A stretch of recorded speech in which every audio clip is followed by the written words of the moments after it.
nyo tungkol dito sa pagkakapanalo ni Judy at ang yung race sa Mindanao na kinilala sa Cairo. Second question for the producer and for the director. Hindi ba kayo natatakot bumangga dito sa mga pelikulang kumikita ng bilyon na pinangungunahan nila Vice, nila Coco, nila Vic Soto na more than $500 million pesos ang kinikita every year? Hindi ba nakakatakot na minsan yung socially relevant films, first-rate films, sila pa yung less ang kinikita? Okay, let's start with the first question. Meryl. Mike? Hello, hello. Hello. Anong ulit yung tanong? Going up against Juday, who just won in Cairo. I am very, very, very, very happy for Juday kasi she's a very, very dear friend. She's been family and wala naman talagang question na napakagaling niyang artista. Kasama ko rin po siya sa Starla and hanggang ngayon namamangha kami mga kasama niya kung gaano siya kahusay. Yung sa pagiging frontrunner namin tatlo, I always think na ang mga awards night ay always a healthy competition. Right. And I support each other. Kung sino man ang manalo, let's celebrate that. Wala dapat competition sa mga ganito. You are being acknowledged and recognized for work that you have done very, very hard, very passionately. And dapat ganon. I think dapat we always celebrate each other kasi nasa isang industriya lang po kami. And I love her very much. And I love Iza, I love Jasmine. And I'll be happy kung sino man ang manalo. And the Mindanao, yes. Ikaw na ba? Oh.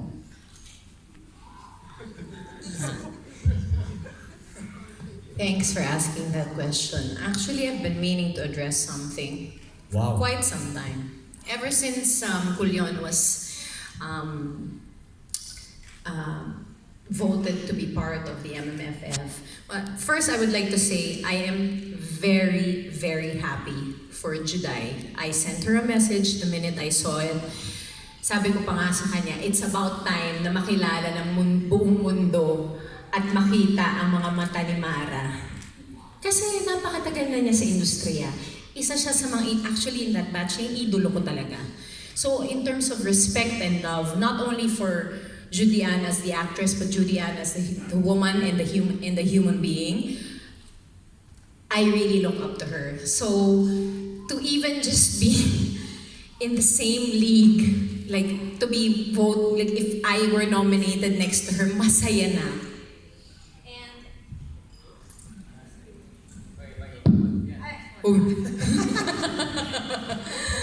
And in terms kasi of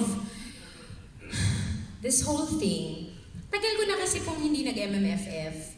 Tsaka sa totoo lamang, this is the first time that I am the lead. Not a leading lady, the lead, and a producer as well. And immediately, the minute they announced that we were to be part of it, the questions revolved around, how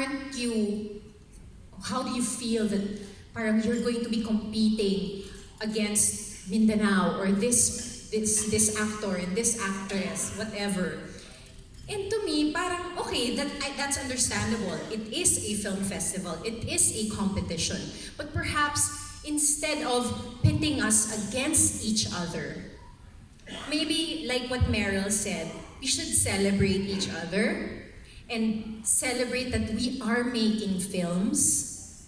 Diba? Parang lahat, bawat pelikula, kahit po yung mga hindi nakapasok ng MMFF, lahat po ng mga taong naging parte nun, ay nagbigay ng buong puso nila sa paggawa nun. So, instead of trying to make us compete on a personal level, I think a healthy competition, as what Meryl said, is highly encouraged. So sana, siguro that's how I would parang it's something that I really felt na nagulat ako na kaka-announce lang, the questions were immediately revolving around the competition of who's going to win the award, who's going to make the most money. Is this exactly why we make films? Parang kung doon lang magiging basehan natin, saan tayo papunta bilang isang industriya? So, I really think that we're on a good path. There are so many films that are being made now. And I really think that together, katulad nga ng message of Culion, when we are united, we can make progress, and I'm very hopeful because papunta na talaga tayo doon. Nakikita ko na paganda ng paganda ang industriya ng pelikulang Pilipino bawat taon. So, yun lang po. Thank you, Isa. Joanne, you wanna add anything? Joanne, you wanna add anything? Wala na. Okay. Okay. Kay Ricky na. Kay Ricky Gallardo. Prize winner. I just want to say that the tagline of the film is very beautiful dahil nakakahawa ang pag-ibig. In English, for those who don't speak Filipino, because love is contagious.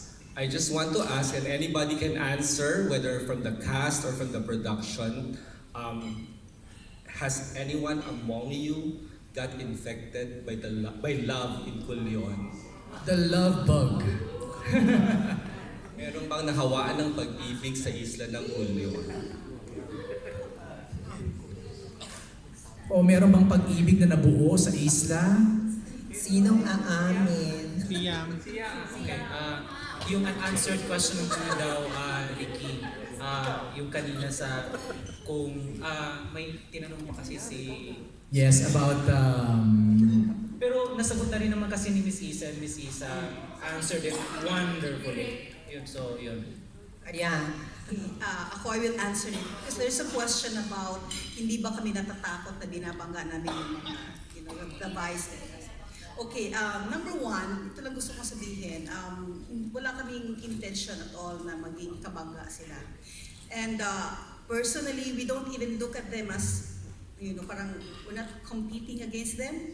We are competing against ourselves. Parang ganun. So, nakita nyo naman how hard we work to promote the movie. We are very confident sa quality ng pinapalabas ng movie. And we are really, I think, we are also hopeful na mga matatalino na rin yung ating mga manonood that meron kaming audience sa yung movie namin. We will have an audience ngayong MMFF. Okay, thank you. Here's another. Wait lang, sino bang sasagot dun sa tanong ni Ricky? Sinong nahawaan ng pag-ibig sa Culion? I think Yam is about to answer something. Yam, meron ka bang sasabihin? Kanina pa siya ngiting-ngiti eh. Meron pa.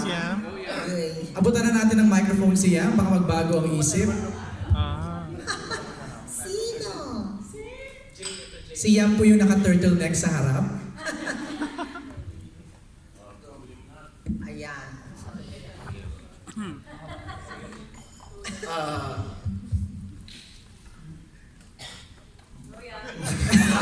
Speechless. Everyone's waiting for him to answer. Naghihintay kami, ah. Parang lahat naman po kami nagkahawaan. Ayun, sumubis na. Ewan ko lang po kay Shandy. Galing mo na sumagot, ah. Kung nakakahawa. Si Shandy Ariana Bacolod. So wala ba nasagot nung katanong ni Ricky? Na may nahawaan ba? Hawa-hawa. Pag-ibig. Sa isla ng Culion. Oy, Englishin mo daw, Ricky. Ricky, love is contagious nga. Meron na isang answer. Who I fell in love with was actually everybody in Culion, the people of Culion. Every morning, gumising ako, tapos tumakbo ako.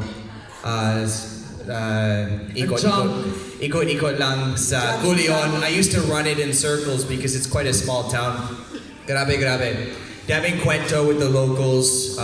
Sobrang masaya. I got to learn their stories, their individual family stories. So safe to say, I fell in love with the people of Culion. Tapos na ako. Good night. Oh, that's Nico. Okay, MJ, here's a question from Last two questions na raw tayo para they can do pocket interviews na. Okay, Cesar from Net25. Hello po, para po sa producer ng movie. Opo. One of your advocacy why you did this film is to break this stigma noon pong mga tao, tsaka nung mga hindi po nakakaalam ng about sa Culion. Bakit po sa pelikula agad? Na-try nyo rin po ba na ilapit ito sa Department of Tourism at mag-arrange po ng meeting with them para po matulungan kayo to promote the film also? Okay, paano ko ba siya umpisahan? Let me just give you a very quick background para lang maintindihan ninyo yung konteksto ng bakit namin ginawa yung movie. When my husband went there, how many years ago, matagal na niya sinasabi sa akin, bakit walang gumawa ng kwento, gumawa ng movie about Culion? Culion is so rich in history, and yung story nga talaga is, alam mo talagang ang dami-dami niyang kwento. Students should know about Culion kasi part of history. Did you know that there used to be may sariling government ang Culion? Did you know that Culion had its own currency? Meron talaga silang may sarili silang mundo because of the segregation. So in that context, naisip namin, alam mo mahirap mahirap makipag-coordinate with government kasi ang dami talagang red tape. So we wanted really to get the story out. Kaya nung una namin kinausap si Sir Ricky, yung kinukwento nga ni Sir Ricky nung nilapitan namin sila, nilatag na namin kaagad ang kwento na gusto naming ma-achieve, no? And that is really to break the stigma. For those of you who have been to Culion, nakita nyo how beautiful Culion is. Pero nakita nyo rin how underdeveloped the municipality is. Bakit siya underdeveloped despite the beauty of the town? It's because takot ang mga taong lumapit because of the stigma. For those of you who will have the opportunity to go to Culion, please go to Culion. Ang dami talaga siyang, it's really rich in story, it's also rich in history. Thank you. I want to hear from Jai. Jai, ikaw nga, paint a picture sa amin kasi hindi kami nakapunta ng Culion. How is your place? Tahimik ba? Gaano ba ito kalaki, kalawak? Ano ba ang trabaho ng mga tao doon? Paint us a picture, Jai. Culion po kasi is maliit na lugar lang po siya. Maliit na lalawigan lang siya totally. Pero pag pumunta po kayo doon, tulad ng sila, nung pumunta sila doon, hindi nila ina-expect na may in love ka doon mismo sa lugar. Kasi sa mga tao pa lang po kasi sobrang very na po nila, welcoming po. Tsaka mababait po yung mga tao doon. May kuryente doon. May kuryente po, may tubig, lahat. No, I'm giving everyone a picture of it, okay? Kasi in my head, parang naisip ko, para ba itong Batanes? The houses are made of rocks? No po. O yun. So that's why I'm asking that question, no? Parang you give us a picture of the island. You said kanina lalawigan. Lalawigan is a province. Opo, province po. Is it a province or a bayan? Bayan. Bayan po. Tinatawag po siya bayan ng Culion. Bayan ng Culion. Yes po. Okay. Isla ng Culion. Po, isla. Okay, and then, go ahead, Jai. May kuryente po kami, may tubig. Actually, lahat po meron doon. Urbanized na ba doon? May wifi. May wifi din po. Okay. Yes. Meron din po. Ang pinagkaiba lang po niya, parang actually hindi naman po siya nalalayo talaga sa Manila. Okay. Ang mahirap lang po doon is yung sa food minsan. Kasi po, minsan yung weather po kasi doon, tulad nung nag-shooting po kami, hindi po maganda talaga yung weather. Binagyo po talaga kami nung time na yon. So wala pong na-transport doon na food. Kasi yung iba po nagagaling po talaga dito sa Manila, tulad po nung minsan yung mga meat. Doon dito po talaga nagagaling siya sa Manila. Okay. prior to this filming of this movie, may mga turista bang pumupunta ng Culion? Marami pong pumupunta doon na mga turista. Yung iba pa galing pa po ng ibang country, pumupunta po doon. Plus to know the history of Culion. Okay. May mga tourist attractions kayo doon? Opo, meron po. Like? Actually, lahat po ng area doon is tourist attraction talaga siya. Wow. Kasi po, lalo na po doon sa part na yung tinirhan po talaga ng mga patient. Okay. Kasi po na-preserve po talaga kasi yung mga bahay doon. Yung iba po na-renovate na siya kasi nasira na po dahil sobrang tagal na rin po kasi. Right. The museum, Jai. The museum po, na-renovate na po yung museum. So lahat po ng mga na-preserve ng mga items na nung panahon ng mga may pasyente pa po doon, na-preserve po yung iba, nandun po siya sa makikita niyo po sa museum. Nice. Sana maano to ng DOT, no, Miss Jill? Can I just add something? Na-mention ni Jai na may mga tourist nagpupunta sa Culion. That is very ironic nga kasi karamihang tourist nagpupunta doon, Jai. Mga taga-ibang lugar po, taga-ibang bansa. Not local Not tourists. local tourists. Yes Kasi po. yun kasi because nga takot tayo di ba tayo madali tayong matakot. If we're going to Culion via what? Busuanga. Coron. Okay. And then, boat ride. Right. Okay. Okay, Maraming MJ. salamat, Jai, Thank you ha? po. MJ,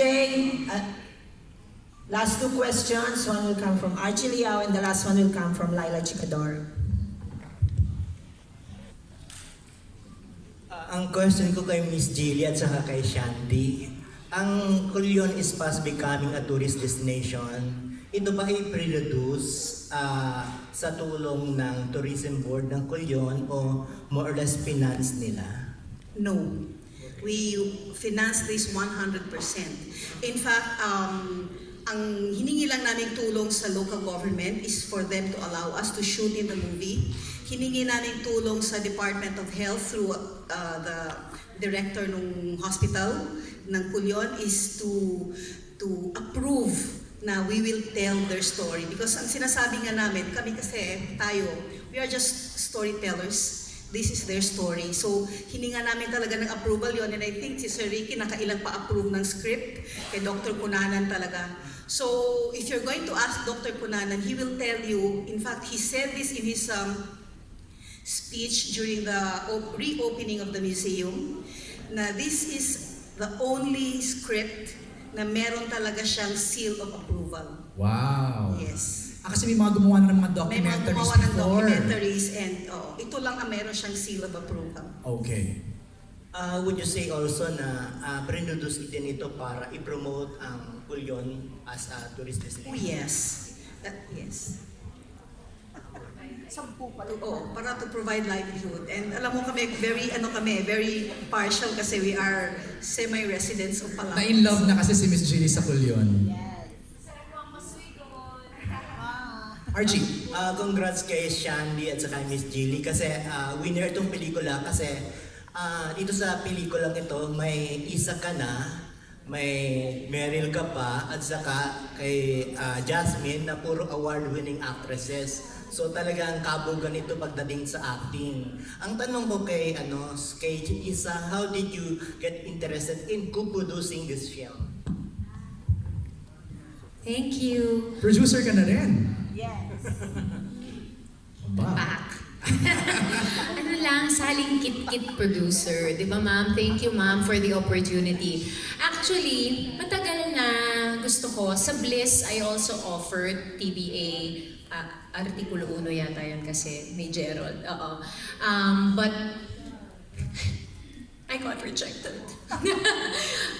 Hindi, they weren't open to that setup or arrangement before. So, when I saw the material and then Shandy, of course, it's a Ricky Lee script, and then Alvin Yapan, and sabi ko, do you think this arrangement is possible? And we have a very generous producer and super easy to talk to. Kaya nabigyan ako ng pagkakataon. Yan. So, syempre, when you believe in a material enough, and you know also that you play a big part in it, kahit na nga hindi basta gusto mo yung material, mag-i-invest ka talaga. Hindi lamang ng time and energy mo. Sometimes, it would need some financial resources. So, yun. Meryl, may investment ka rin dito? Yung buong pelikula po. Buong puso ko at itong buong pelikula, investment ko po to. Lahat po kami, pinagtrabahuhan namin ng mainam ito. Okay. Last question kay Direk Alvin. How did you make sure na pantay-pantay yung exposure ng yung tatlong lead stars mo dito? No, when it comes to acting talaga wala kang itulak abigin. Actually, ang dapat ipagpasalamat ko siguro yon sa script ni Sir Ricky Lee. Kasi right from the very start talaga, I was given a very good script that all of the characters are given equal chance to shine in the script. Iba, kanya-kanya talaga, iba-ibang mga kwento yung lahat.